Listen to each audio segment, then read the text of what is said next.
നമസ്കാരം. എല്ലാവർക്കും ഗപ്പി ഗ്രാമത്തിലെ ഒരു പുതിയൊരു അധ്യായത്തിലേക്ക് സ്വാഗതം. അപ്പൊ നമ്മൾ ഇന്നിവിടെ സംസാരിക്കാൻ പോകുന്നത് നമ്മുടെ ഇപ്പൊ തുലാവർഷം ഇപ്പൊ കഴിഞ്ഞിട്ടുള്ളൂ. ഇനി വരുന്ന മഞ്ഞുകാലമാണ്. അപ്പൊ ഗപ്പി വളർത്തലുകാർക്ക് ഏറ്റവും ബുദ്ധിമുട്ടുള്ള സമയമാണ് മഴക്കാലവും മഞ്ഞുകാലവും. മഴക്കാലം പോലെ തന്നെ ബുദ്ധിമുട്ടാണ് മഞ്ഞുകാലവും. ഗപ്പികൾക്ക് അസുഖം വരാനും ഗപ്പികൾ കൂടുതൽ ചത്തു പോകാനും ഗപ്പികൾ ഒട്ടും തന്നെ ആക്റ്റീവ് അല്ലാതെ ഇരിക്കുന്ന ഒരു സമയമാണ് ഈ തണുപ്പ് കാലങ്ങൾ പൊതുവെ. അപ്പോൾ ഈ തണുപ്പ് കാലത്തിന് നമുക്ക് അതിജീവിച്ചാൽ മാത്രമേ ഈ ഗപ്പി വളർത്തൽ മുന്നോട്ട് പോകാൻ പറ്റുള്ളൂ. അപ്പോൾ ഈ തണുപ്പ് കാലത്തിന് അതിജീവിക്കുന്ന കുറച്ച് കാര്യങ്ങൾ എൻ്റെ അനുഭവത്തിൽ നിന്ന് ഞാൻ മനസ്സിലാക്കിയത് നിങ്ങളുമായി പങ്കുവയ്ക്കാനാണ് ഞാൻ ഇന്നിവിടെ വന്നിരിക്കുന്നത്. അപ്പോൾ ഇത് എൻ്റെ അനുഭവത്തിൽ നിന്ന് മാത്രം ഞാൻ കണ്ടുപിടിച്ച അല്ലെങ്കിൽ ഇതുവരെ ഗപ്പി വളർത്തുന്നവരായാലും പലപ്പോഴും പറഞ്ഞതും പങ്കുവച്ചുമായ ചില അറിവുകളാണ് ഞാനിവിടെ പങ്കുവയ്ക്കാൻ ആഗ്രഹിക്കുന്നത്. അതായത് തണുപ്പ് കാലത്തിൽ നമുക്ക് പല രീതിയിൽ നമുക്ക് മീനുകളെ നമുക്ക് സംരക്ഷിക്കാൻ സാധിക്കും ഒരു പരിധിവരെ. ഇതിൽ അക്വേറിയത്തിലൊക്കെ വളർത്തുന്ന ആളുകളാണെങ്കിൽ ഇൻഡോറിലൊക്കെ അക്വേറിയത്തിൽ വളർത്തുന്നവരുണ്ട്. അപ്പൊ അക്വേറിയത്തിലൊക്കെ വളർത്തുന്നവർക്ക് സംബന്ധിച്ചിട്ടാണെങ്കിൽ നമുക്ക് ഹീറ്ററുകൾ അവൈലബിൾ ആണ്. പല ടൈപ്പ് ഉള്ള ഹീറ്ററുകൾ വെള്ളത്തിന് ആവശ്യമായ താപനില സെറ്റ് ചെയ്ത് നിയന്ത്രിക്കാൻ കഴിവുള്ള ഹീറ്ററുകൾ അവൈലബിൾ ആണ്. താരതമ്യേന വലിയ വിലയൊന്നും ഇല്ല. പക്ഷെ ഇതിന്റെ ഒരു പ്രധാന പ്രോബ്ലം എന്ന് വെച്ചാൽ ഏറ്റവും കൂടുതൽ എഫക്റ്റീവായ മെത്തേഡാണ്. പക്ഷെ നമുക്ക് ഇതിൽ സംഭവിക്കുന്ന ഒരു പ്രശ്നം എന്ന് വെച്ച് കഴിഞ്ഞാൽ 100 വാട്ട്സിനടുത്ത് ഒക്കെയാണ് ഈ പറഞ്ഞ ഹീറ്ററുകളൊക്കെ വരുന്ന കറണ്ട് വലിക്കുന്നത്. അപ്പൊ നമുക്കത് ഭീമമായ ഒരു കറണ്ട് ബില്ല് വരുവാൻ നമുക്ക് സാധ്യതയുണ്ട്. പ്രത്യേകിച്ച് സബ്സിഡി ഒന്നും ഇല്ലാതെ വളർത്തുന്നവരാണെങ്കിൽ പറയുകയും വേണ്ട. മാത്രമല്ല നമുക്ക് ഓരോ ടാങ്കിലേക്കും ഓരോ ഹീറ്റർ വെച്ച് കൊടുക്കുക എന്നുള്ളത് അത്ര പ്രാക്ടിക്കലായ ഒരു സംഭവമല്ല. 1-2 ടാങ്കുകളുള്ളവർക്ക് ഒരു പക്ഷെ അത് വലിയ കുഴപ്പമുള്ള കാര്യമായിരിക്കില്ല. അത് ഏറ്റവും നല്ലൊരു കാര്യം തന്നെയാണ്. എന്നാൽ നമുക്ക് ഒരുപാട് ടാങ്കുകളുള്ള ഒരു ഗപ്പി ഫാമുകളെ സംബന്ധിച്ചിട്ട് നമുക്ക് ഒരുപാട് കാര്യങ്ങൾ അല്ലാതെ ശ്രദ്ധിച്ചാൽ മാത്രമേ നമുക്ക് ഇതിനെ അതിജീവിക്കാൻ കഴിയുള്ളൂ. അതിൽ പ്രധാനമായിട്ടും നമ്മൾ പറയുന്ന പോലെ തന്നെ എന്തായാലും നേരിട്ട് മഴയോ മഞ്ഞോ കൊള്ളുന്ന രീതിയിൽ പുറത്ത് വളർത്തുന്നവരാണെങ്കിൽ ഒരു പരിധിവരെ പുറത്ത് വളർത്തി ശീലിച്ച ഗപ്പികൾ ഈ കാലാവസ്ഥേനൊക്കെ അതിജീവിച്ച് കണ്ടിട്ടുണ്ട്. എന്നാലും അതിലുള്ള റിസ്ക് നമുക്ക് തീർത്തും അവഗണിച്ച് കളയാൻ കഴിയില്ല. നമ്മളല്ലാത്ത കാര്യങ്ങളെക്കുറിച്ചാണ് ഞാൻ പറയുന്നത്. അല്ലാതെ തന്നെ നമുക്ക് മുകളിൽ റൂഫ് ഉണ്ടാവുമായിരിക്കാം, ടെറസിന്റെ മുകളിൽ വളർത്തുന്നവരുണ്ടാവുമായിരിക്കാം.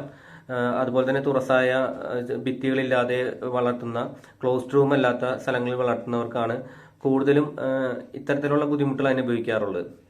കാരണം നേരിട്ട് മഴയും വെയിലും കൊണ്ടില്ലെങ്കിൽ പോലും നമുക്ക് ടാങ്കിലേക്ക് വരുന്ന മഞ്ഞുകാലത്ത് വരുന്ന വെള്ളത്തിന്റെ തണുപ്പിന് നമുക്ക് തീരെ താഴ്ന്നു പോവാതെ താപനില തീരെ താഴ്ന്നു പോകാതെ നിലനിർത്തേണ്ടത് നമുക്കൊരു അത്യാവശ്യമാണ്. ഇതിൽ ഞാൻ ആദ്യം തന്നെ ചെയ്തിട്ടുള്ളത്, ആദ്യം തുടക്കകാലത്ത് ഞാൻ ചെയ്തെന്ന് വെച്ചാൽ എനിക്ക് ടെറസിന്റെ മുകളിൽ ഒരുപാട് ടാങ്കുകൾ ഉണ്ടായിരുന്നു. ഞാനിപ്പോൾ നമുക്ക് വില കുറഞ്ഞ കവറുകൾ വാങ്ങാൻ കിട്ടും, വൈറ്റ് കളറിലും ബ്ലാക്ക് കളറിലൊക്കെ. അപ്പം ഞാൻ ആ സമയങ്ങളിൽ ചെയ്തിരുന്നത് ഒരു സന്ധ്യയോടെ ആകുമ്പോൾ തന്നെ ടാങ്കുകളെല്ലാം പരമാവധി മൂടിയിടുക എന്നുള്ളതാണ് ഞാൻ ചെയ്തിരിക്കുന്നത്. ടാങ്കുകളിലും മുകൾ വശം എല്ലാ ടാങ്കുകളും മൂടിയിടും. പകല് നമ്മളതിന് മാറ്റുകയാണ് ചെയ്യുന്നത്.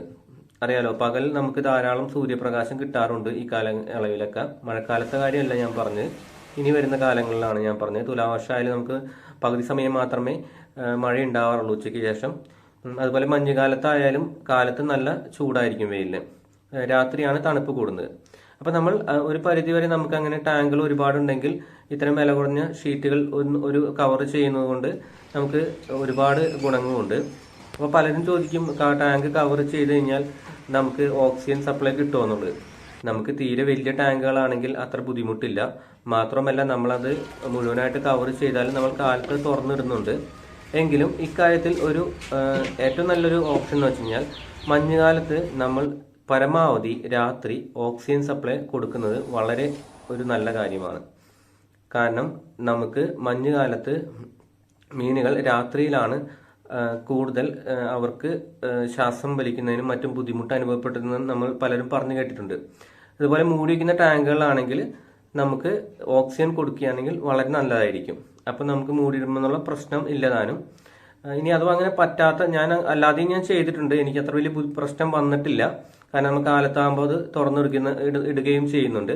പിന്നെ അത്യാവശ്യം പ്രതല വിസ്തീർണമുള്ള ടാങ്കുകളൊക്കെ ആകുമ്പോൾ, ബക്കറ്റ് പോലെ കുഴി ഉള്ള ഒരു വട്ടത്തിലുള്ള ടാങ്കുകളൊക്കെ ആകുമ്പോഴാണ് ഈ മൂടിയിടുമ്പോൾ ഇത്രയും പ്രശ്നം വരുന്നത്.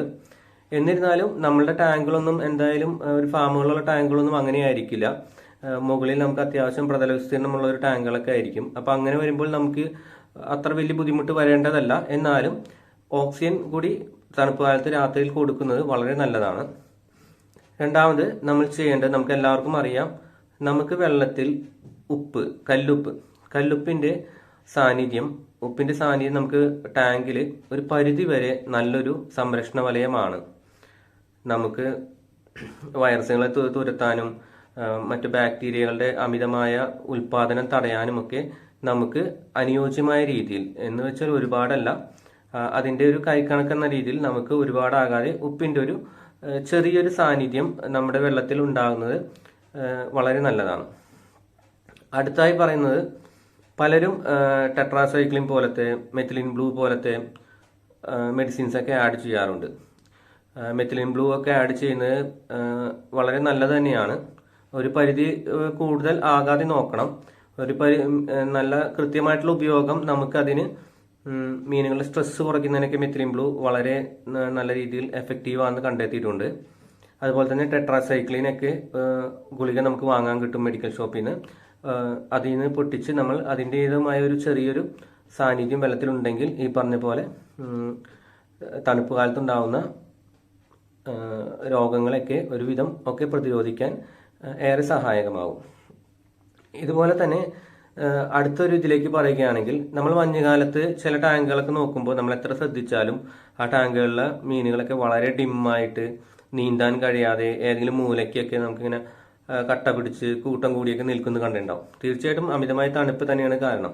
അങ്ങനെ ഒരു അവസ്ഥ വന്നു കഴിഞ്ഞാൽ അധികം വൈകാതെ തന്നെ ആ ടാങ്കിലെ മീനുകളൊക്കെ ദിവസം തോറും ചത്തുപോകുന്ന ഒരു സ്ഥിതിവിശേഷമാണ് നമുക്കുള്ളത്. നമുക്കതിന് പെട്ടെന്ന് റിക്കവർ ചെയ്യാൻ അത്തരം സാഹചര്യങ്ങൾ നമുക്ക് ഒരേ വഴി മാത്രമേ ഉള്ളൂ.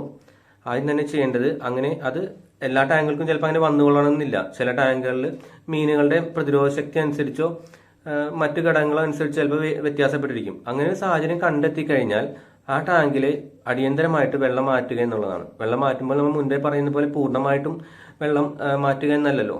നമ്മളൊരു ഈ ഘട്ടത്തിലേക്ക് ഒരു മാക്സിമം 40% വരെ വെള്ളം നമുക്ക് മാറ്റാം. അപ്പോൾ ആദ്യമായി തന്നെ നമ്മൾ വെള്ളം മാറ്റുമ്പോൾ അറിയാലോ, ഏറ്റവും അടിയിലത്തെ അഴുക്കുള്ള വെള്ളമാണ് നമ്മൾ മാറ്റേണ്ടത്. കാരണം മഞ്ഞുകാലത്ത്, ഈ തണുപ്പ് കാലത്ത് ഇത് പെട്ടെന്ന് ഈ അഴുക്കിൽ നിന്ന് നമുക്ക് ധാരാളം രോഗങ്ങൾ മീനുകൾക്ക് വരാൻ സാധ്യതയുണ്ട്. അപ്പോൾ വെള്ളം മാറ്റലാണ് ആദ്യത്തെ പടി. കഴിയുമെങ്കിൽ ഞാൻ എപ്പോഴും സജസ്റ്റ് ചെയ്യുന്നത് വെച്ചാൽ, ഞാൻ പലപ്പോഴും അത്തരം ടാങ്കുകളിൽ മീനുകൾ എടുത്തിട്ട് ഞാൻ വേറെ ഫ്രഷ് ആയിട്ടൊരു ടാങ്കിലേക്ക് മാറ്റുകയാണ് എപ്പോഴും ചെയ്യാറ്. ഓൾറെഡി പിടിച്ചു വെച്ച വെള്ളം ഉണ്ടെങ്കിൽ നമ്മൾ വേഗം മാറ്റുകയാണ് ചെയ്യാറ്. അങ്ങനെ വരുമ്പോൾ തന്നെ വളരെ പെട്ടെന്ന് അവർ ആക്റ്റീവ് ആവുന്ന ഞാൻ കണ്ടിട്ടുണ്ട്.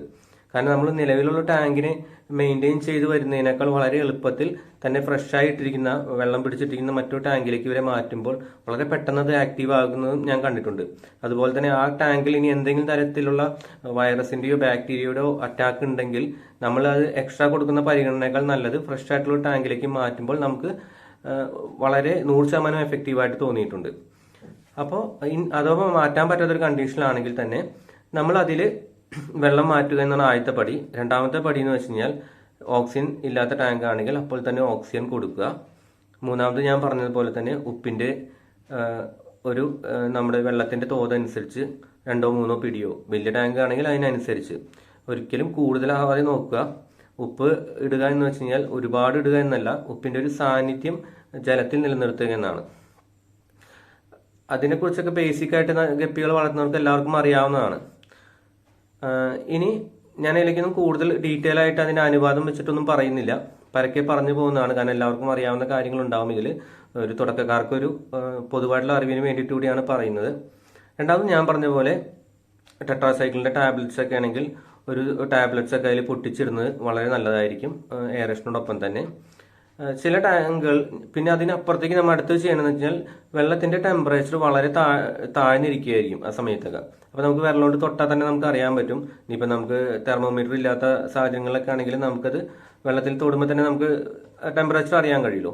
അപ്പോൾ അത്തരം സാഹചര്യങ്ങളിൽ നമ്മൾക്ക് വെള്ളത്തിന്റെ ടെമ്പറേച്ചർ ഒരു 3-4 ഡിഗ്രി ആയിട്ട് ഉയർത്തുക എന്നുള്ളത് വലിയൊരു ഇമ്പോർട്ടൻ്റ് ആണ്. അങ്ങനെ താപനിലയിൽ വരുന്ന വ്യത്യാസം വെള്ളത്തിലുണ്ടാവുന്ന ഈ മീനുകൾക്കും ആക്റ്റീവ് ആവാനും വെള്ളത്തിലുണ്ടാവുന്ന ഈ രോഗപ്രതിരോധത്തിനും മീനുകളുടെ അല്ലെങ്കിൽ അതിലുണ്ടാവുന്ന ബാക്ടീരിയകളുടെ വളർച്ചേനൊക്കെ വളരെ പെട്ടെന്ന് തന്നെ ഇല്ലാതാക്കുന്ന ഒരു അവസ്ഥ വരും. അപ്പോൾ അതിന് നമുക്ക് ചെയ്യാവുന്ന നേരത്തെ പറഞ്ഞ ഓപ്ഷൻ ഹീറ്റർ വെക്കുക എന്നുള്ളതാണ്. പക്ഷേ ഹീറ്റർ വെക്കുമ്പോൾ ഒരുപാട് വലിയ ടാങ്കുകളാണെങ്കിൽ ഹീറ്റർ വെച്ചിട്ട് നമുക്ക് ചെറിയ ഹീറ്ററൊക്കെ ആണെങ്കിൽ ഈവൻ ചെറിയ ഹീറ്റർ ആയാലും 100 വാട്ട്സ് എൻ്റെ മീറ്ററുകളാണ് ഇതാണ് ഞാൻ കണ്ടിട്ടുള്ളത് നിലവിൽ. എന്നാലും നമുക്ക് ഒരുപാട് സമയം എടുക്കും.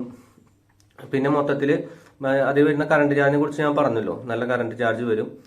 പിന്നെ ഞാൻ അത്തരം സാധനങ്ങൾ ചെയ്യാമെന്ന് വെച്ച് കഴിഞ്ഞാൽ അടിയന്തരമായിട്ടൊന്ന് വെള്ളം ചൂടാക്കുക. അത് ചിലപ്പോൾ കേൾക്കുമ്പോൾ നമുക്കത് ബാലിശമായിട്ട് തോന്നും, എങ്കിലും ചൂടാക്കിയ വെള്ളം വളരെ ഒരു അരികിൽ നിന്ന് സ്ലോ ആയിട്ട് നമ്മൾ നല്ല തിളച്ച വെള്ളം പതുക്കെ പതുക്കെ അതിലേക്ക് ആഡ് ചെയ്യുമ്പോൾ, ചെറിയ ടാങ്കൊക്കെ അതിനനുസരിച്ച് വേണം കേട്ടോ, ആഡ് ചെയ്യുകയാണെങ്കിൽ ഒരു പരിധി വരെ നമുക്ക് അതിൻ്റെ ടെമ്പറേച്ചർ ഒന്ന് നമുക്ക് അറിയാൻ കഴിയും.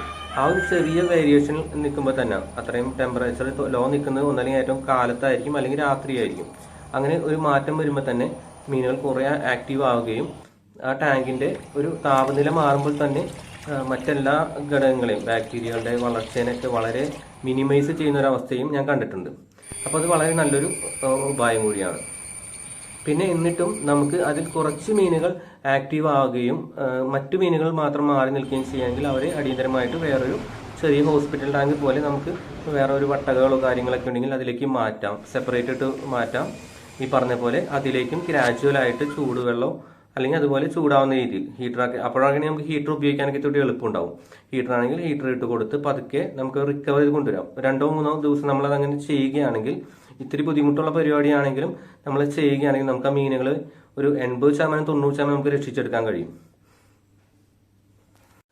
അതുപോലെ തന്നെ ഇക്കാലത്ത് ഞാൻ കണ്ടിട്ടുണ്ട് ധാരാളം, പ്രത്യേകിച്ച് പെൺഗപ്പികൾക്കാണ് ഞാനത് കണ്ടിട്ടുള്ളത്. അതായത് നമുക്ക് കുഞ്ഞുങ്ങളുണ്ടാവാൻ നിൽക്കുന്ന ആ പെൺഗപ്പികൾക്കൊക്കെ പെട്ടെന്ന് ഈ തണുപ്പ് ബാധിക്കുകയും അത് തിരിച്ച് നമുക്ക് ഒന്നും ചെയ്യാൻ കഴിയാത്ത അവസ്ഥയിൽ മീനുകൾക്ക് അസുഖം വന്നാൽ നമുക്ക് ഒരു പരിധി വരെ, അസുഖം വരാതിരിക്കുന്നതാണ് ഏറ്റവും നല്ലത്, വന്നു കഴിഞ്ഞാൽ ഒരു പരിധി വരെ നമുക്കത് തിരിച്ചു കൊണ്ടുവരാൻ ഏറെ ബുദ്ധിമുട്ടാണ്. അതിന്റെ റിസ്ക് ശതമാനം വളരെ കൂടുതലാണെന്ന് തന്നെ പറയാം. അപ്പൊ എന്നായിരുന്നാലും നമ്മൾ ഇത്തരം ഘട്ടങ്ങളിൽ പരമാവധി അങ്ങനത്തെ മീനുകൾ, നമ്മൾ അവശരായി നിൽക്കുന്ന മീനുകൾ കണ്ടാൽ അവരെ സെപ്പറേറ്റ് മാറ്റിയിട്ട് ചെറിയൊരു എണ്ണ അനുസരിച്ച് ചെറിയൊരു ടാങ്കിലേക്ക് മാറ്റിയാൽ മതി. ഒരുപാട് വലിയ ടാങ്കിലേക്ക് മാറ്റരുത്, ചെറിയ വട്ടകളിലേക്ക് മാറ്റുക. അവർക്ക് ഈ പറഞ്ഞ പോലെ കാജുവലായിട്ട് ചിലപ്പോൾ 2 നേരം 3 നേരം നമ്മൾ ഇതുപോലെ ചെറുതായിട്ട് ടെമ്പറേച്ചർ ഗ്ലാസ്സിൽ വെള്ളം ഒഴിച്ചിട്ട് പതുക്കെ ടെമ്പറേച്ചർ വെള്ളത്തിനനുസരിച്ചിട്ടോ, ഒരുപാട് വെള്ളമുള്ള ടാങ്കല്ല ഞാൻ പറഞ്ഞത്, വെള്ളത്തിനനുസരിച്ച് നമ്മൾ ടെമ്പറേച്ചർ കൂട്ടി കൊടുക്കുകയും ആ വഴി ഞാൻ കുഞ്ഞുങ്ങളെ ഒരുപാട് രക്ഷിക്കാനും എനിക്ക് സാധിച്ചിട്ടുണ്ട്. എനിക്ക് നല്ലൊരു ശതമാനം 80% ഞാനത് ചെയ്തിട്ട് എനിക്ക് സക്സസ് ആയിട്ടുണ്ട്. നമുക്ക് കാരണം ഇതിലിപ്പോൾ ഒരു വലിയ ടാങ്ക് മൊത്തമല്ലല്ലോ നമ്മൾ ചെയ്യുന്നത് അങ്ങനത്തെ സിറ്റുവേഷനിൽ. അപ്പോൾ ആ ഗർഭിണികളായ ഗപ്പികളെ മാത്രം നമ്മൾ സെലക്ട് ചെയ്ത് മാറ്റിയിട്ടിട്ട്, അപ്പോൾ നമുക്ക് അത്രയും വെള്ളം വരുന്നില്ല. നമുക്ക് ഒരു ബക്കറ്റ് വെള്ളമൊക്കെ തിളപ്പിച്ചാൽ തന്നെ നമുക്ക് ഗ്രാജുവലായിട്ട് നമുക്ക് അതിൻ്റെ ടെമ്പറേച്ചർ നമുക്ക് 2 നേരം വെച്ച് വേണമെങ്കിൽ മെയിൻറ്റെയിൻ ചെയ്യാനും സാധിക്കും. ഓക്കെ, ഇതൊക്കെ എൻ്റെ ഒരു ചെറിയ ടിപ്സാണ്. കേൾക്കുമ്പോൾ ബാലിശമായിട്ട് തോന്നുമെങ്കിലും എനിക്കിത് വളരെ എഫക്റ്റീവാണ്. ഞാൻ ഈ പറഞ്ഞ അഡ്വാൻസ്ഡ് ആയിട്ടുള്ള ഇതിൽ ചെയ്യുന്ന ഫാമുകളെ കുറിച്ചൊന്നല്ല കേട്ടോ, സാധാരണക്കാർ ചെയ്യുന്നതും തുടക്കക്കാർക്ക് വേണ്ടിയിട്ടാണ് ഞാൻ ഇത് ഷെയർ ചെയ്യുന്നത്. അപ്പോൾ നിങ്ങളും പിന്നെ ഇതിൽ നമ്മൾ വേറൊരു കാര്യം കൂടി ശ്രദ്ധിക്കേണ്ട കാര്യമുണ്ട്. പലരും പറഞ്ഞിട്ടുണ്ട് നമുക്ക് ഈ പറഞ്ഞ പോലെ തണുപ്പ് കാലത്തൊക്കെ വരുമ്പോൾ ടാങ്കിലുള്ള ചെടികളൊക്കെ പരമാവധി, പ്ലാന്റുകൾ വളർത്തുന്ന ചെടികളൊക്കെ പരമാവധി മാറ്റി വെക്കണം എന്നൊക്കെ പലരും പറഞ്ഞിട്ടുണ്ട്. ഞാനും ആ രീതിയിലൊക്കെ ശ്രദ്ധിച്ചിട്ടുണ്ട് ഒരു കാലത്തൊക്കെ, തുടക്കകാലത്തൊക്കെ. പക്ഷെ പിന്നീട് ഈ അടുത്ത വർഷങ്ങളിലൊക്കെ ഞാൻ അത്തരം സാഹചര്യങ്ങൾ കണ്ടപ്പോൾ എന്നെ സംബന്ധിച്ച് പലപ്പോഴും ചെടികളുള്ള ടാങ്കുകൾ, നല്ല രീതിയിൽ പ്ലാന്റുകൾ സെറ്റായി ഇരിക്കുന്ന ടാങ്കുകൾ നല്ല രീതിയിൽ തന്നെ മീനുകൾ ഒരു കുഴപ്പമില്ലാതെ തന്നെ അതിജീവിച്ചിട്ടുണ്ട്. എനിക്ക് അതിലേക്കൊന്നും ഒന്നും ചെയ്യേണ്ടി വന്നിട്ടില്ല. അല്ലാത്ത കുറച്ച് ടാങ്കുകളും ഉണ്ടായിട്ടുണ്ട് എന്നല്ല, നമ്മൾ ദിവസേന പ്രത്യേകിച്ച് നമ്മൾ ഇത്തരം നെഗറ്റീവ് കാലാവസ്ഥകളൊക്കെ വരുമ്പോൾ നമ്മുടെ ശ്രദ്ധ കുറച്ചുകൂടി കൂടുതൽ കൊടുക്കണം. അപ്പൊ നമുക്ക് അവരെ ആക്റ്റീവ് കാണുമ്പോൾ തന്നെ അറിയാം, ഫുഡ് എടുക്കുന്നതിലെ കാര്യങ്ങളും ഒക്കെ കാണുമ്പോൾ തന്നെ അറിയാം അവർക്ക് എന്തെങ്കിലും പ്രോബ്ലം ഉണ്ടോ എന്നുള്ളത്. അപ്പൊ അങ്ങനെ പ്രോബ്ലം ഒന്നും നമുക്ക് കാണുന്നില്ല, വളരെ ആക്റ്റീവായി ഫുഡ് എടുക്കുന്ന ഓടി നടക്കുന്ന ടാങ്കുകളൊക്കെ ആണെങ്കിൽ, പ്ലാന്റ് ടാങ്കുകളാണെങ്കിൽ നമുക്ക് ഇതൊന്നും നോക്കേണ്ട കാര്യമില്ല. ഓക്കെ, അപ്പൊ നമുക്ക് എന്തെങ്കിലും ഒരു ആവശ്യത കാണുന്ന ടാങ്കുകളിലേക്ക് മാത്രം മതി. പിന്നെ രണ്ടാമത് എല്ലാവരും പറയുന്ന കേസ് ഫുഡ് കൊടുക്കുന്നതിലാണ്. പരമാവധി ഇപ്പോൾ ഗപ്പി വളർത്തുന്ന ആളുകൾ 3 നേരം ഫുഡ് കൊടുക്കുന്നവരുണ്ട്, പിന്നെ പെട്ടെന്ന് ലാർജ് സ്കെയിലൊക്കെ വളർത്തുന്നവർ കുഞ്ഞുങ്ങൾക്ക് വേണ്ടി ആർട്ടിമിയ ഫീഡിംഗ് ഒക്കെ അതിലേറെ തവണ ചെയ്യുന്നവരും ഞാൻ കേട്ടിട്ടുണ്ട്. ഇതിൽ കുഞ്ഞുങ്ങളുടെ കേസ് ഒഴിച്ചു കഴിഞ്ഞാൽ നമ്മൾ പരമാവധി അത്ര നല്ല തണുപ്പുള്ള കാലാവസ്ഥയിലാണെങ്കിൽ അത് ഒരു നേരം ആക്കിയാലും കുഴപ്പമില്ല. അതോ 2 നേരം കൊടുക്കാൻ ഉദ്ദേശിക്കുന്നുണ്ടെങ്കിൽ പരമാവധി ലൈവ് ഫീഡുകൾ കൊടുക്കുമ്പോൾ ശ്രദ്ധിക്കേണ്ട കാര്യം ഒരു കാരണവശാലും കൂടുതലാവാതെ നോക്കുക. നമ്മൾക്ക് അങ്ങനെ സംശയമുണ്ടെങ്കിൽ കുറച്ച് ഫീഡ് പല തവണയായിട്ട് ചെയ്യുക. അപ്പോൾ നമുക്ക് വേസ്റ്റ് കുറവായിരിക്കും, മീനുകൾക്ക് തിന്നാനും സാധിക്കും. പരമാവധി ഓവർ ഫീഡിങ് ഒഴിവാക്കുക. ലൈവ് ഫീഡ് കൊടുക്കാൻ കഴിഞ്ഞാൽ ഏറ്റവും നന്നായിരിക്കും. മീനുകൾക്ക് നല്ല ആരോഗ്യം ഉണ്ടാവും, ആ സമയത്ത് വേസ്റ്റ് കുറവായിരിക്കും. ലൈവ് ഫീഡ് കൊടുക്കുമ്പോൾ ഒപ്പം തന്നെ മീനുകൾ വളരെ ആക്റ്റീവായിട്ട് റെസ്പോണ്ട് ചെയ്യും, അത് അവർക്കും ഗുണമാണ് ആ സമയത്ത്. അപ്പോൾ അതുകൂടി ശ്രദ്ധിക്കുക. ശ്രമിച്ചു നോക്കൂ. തീരെ മറ്റു സാഹചര്യങ്ങളല്ലെങ്കിൽ നിങ്ങൾക്കത് ഉപകരിക്കുമെന്ന് എനിക്ക് ഉറപ്പാണ്. നന്ദി, നമസ്കാരം. നിങ്ങളുടെ അഭിപ്രായങ്ങൾ രേഖപ്പെടുത്തുക. ഒപ്പം ആദ്യമായിട്ടാണ് ഈ ചാനൽ കാണുന്നതെങ്കിൽ നിങ്ങളൊന്ന് സബ്സ്ക്രൈബ് ചെയ്യുക, സപ്പോർട്ട് ചെയ്യുക. നന്ദി.